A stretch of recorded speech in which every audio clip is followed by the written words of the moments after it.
যুদ্ধ বন্ধে ইরানকে 15 দফা প্রস্তাব দিয়েছে যুক্তরাষ্ট্র। পাকিস্তান এই প্রস্তাব পৌঁছে দিয়েছে, তবে খুব একটা পাত্তা দিচ্ছে না তেহরান। এদিকে আন্তর্জাতিক গণমাধ্যমে খবর এসেছে মধ্যপ্রাচ্যে 1000-এরও বেশি সেনা মোতায়েন করতে যাচ্ছে যুক্তরাষ্ট্র। ক্যাপ্টেন বাইক খুব ভালো আমার বন্ধু ক্যাপ্টেন বাইক পথ শেখায়। চতুর্থ সপ্তাহে গড়াতে যাচ্ছে যুক্তরাষ্ট্র ইসরায়েলের ইরানের সাথে যুদ্ধ।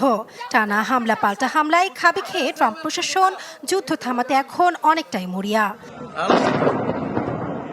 মঙ্গলবার আন্তর্জাতিক প্রভাবশালী সব গণমাধ্যমে খবর আসতে থাকে যুদ্ধ বন্ধে ইরানকে 15 দফা প্রস্তাব দিয়েছে যুক্তরাষ্ট্র। পাকিস্তান এই যুদ্ধবিরতি প্রস্তাব ইরানকে পৌঁছে দিয়েছে। এই প্রক্রিয়ায় যুক্ত আছে তুরস্ক।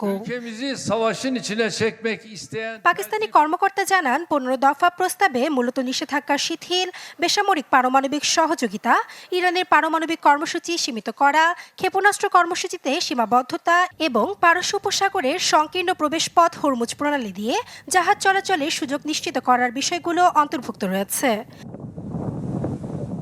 তবে ইরান জোর দিয়ে বলছে তারা যুক্তরাষ্ট্রের সঙ্গে কোনো আলোচনা করছে না।